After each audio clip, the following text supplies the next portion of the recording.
TPCC అధ్యక్షుడు మహేష్ కుమార్ గౌడ్ మాట్లాడుతున్నారు. ఆ లైవ్ చూద్దాం.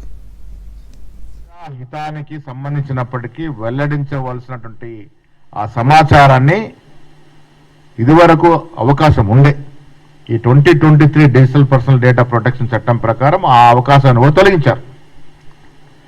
ఇదే కాకుండా ఎన్ని రకాలుగా ఈ చట్టాన్ని నీరుగారుస్తూ వచ్చినారు ఈ 10 ఏళ్ళలో అంటే, కొన్ని సందర్భాల్లో వాస్తవాలు బయటికి తీసుకొచ్చి కమిషనర్లు స్వతంత్రంగా వివరిస్తే వారి మీద దాడులు చేయడం,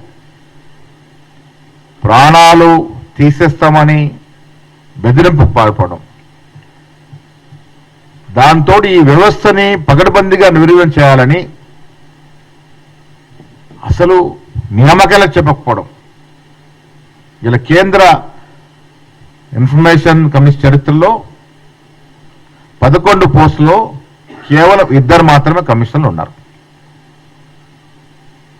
11 కమిషనర్లు ఉండాల్సిన చోట